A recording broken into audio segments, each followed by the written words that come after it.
Likud Knesset member Ambassador Danny Danon says that the illegal al-Ahmar outpost housed by Bedouins should be evacuated. The international community will not dictate Wild West policies to us in Israel. Danon and member of Knesset Edelstein today toured the illegal Bedouin outpost in which 180 Bedouins are living, with a demand to demolish the illegal buildings per the Supreme Court ruling from 2018. There is political pressure for the Palestinian Authority that's pushing those poor residents not to relocate. Strategically, we want to make sure that we will keep this land, and the PA wants to put presence here. So they use those innocent people, but they will have to abide the rule of law and to move to the location that was allocated for them. All the necessary permissions are on the table, including the approval of the Supreme Court of Israel. It's just up to the defense minister and the prime minister to decide. I think that the sooner the action will be taken, the less problem it will create, because as we see right now, there are additional forces joining them. They have nothing to do with al-Ahmar. They come from the Palestinian Authority in order to prevent any peaceful solution, any solution actually for these families. These families need a home, a permanent home, not an illegal construction here. A solution exists. They just have to be courageous enough to take it, though the pressure is coming, as I've said, every day from the Palestinian Authority. Pierre Kloschendler, I-24 News correspondent, joins us live from Khan al-Ahmar in the West Bank. Pierre, I think timing is what's most interesting about this visit.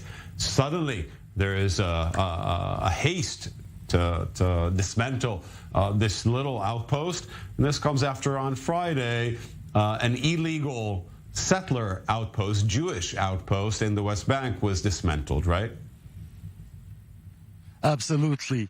There is, I would say, a triple-barrel pressure on on various parties that are party to this long saga of Khan al-Ahmar. And Oren Schmeiser will show you the village right now where tens of PLO activists have been demonstrating in anticipation of that Likud Parliament members delegation who came here. You heard them just earlier.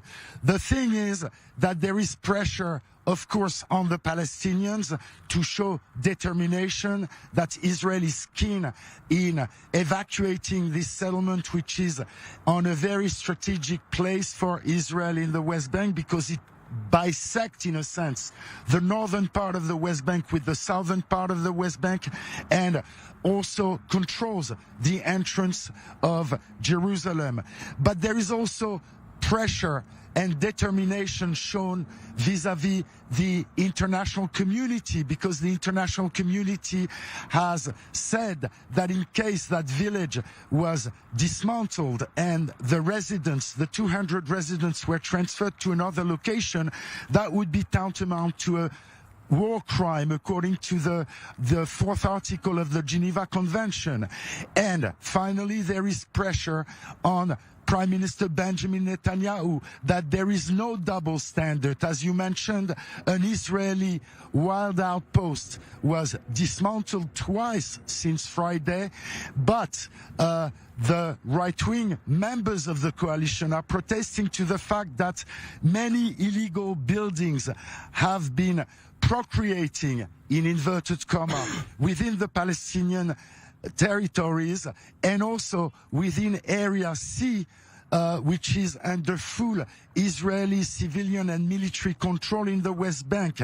The pressure is on Netanyahu to finally dismantle that village, because he has the ideal coalition to do that.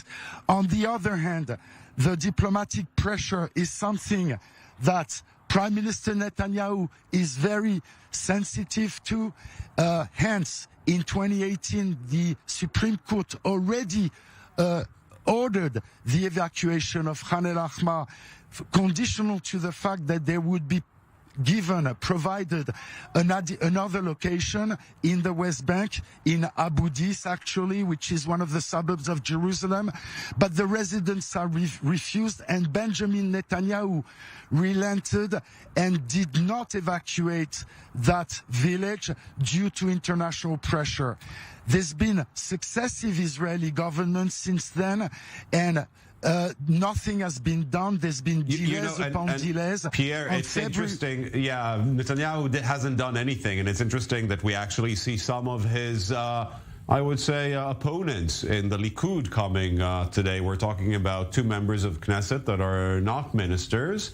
Edelstein is maybe one of one of the biggest disappointments post these elections.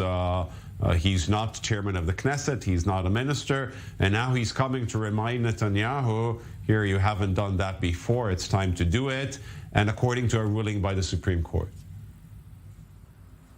Absolutely. Yuli Edelstein is actually heading the Foreign Affairs and Defense Committee of the Knesset Parliament. But it is true that there are also inner political considerations within the coalition, which has proven to be quite a bit fragile since the forced evacuation of the wild Jewish outpost of Or Chaim on Friday, and again overnight, yesterday night. So indeed, there are a lot of politicking around that long saga, which has been going on since actually 2008, and it's not proven at all that this saga will be over in the near future.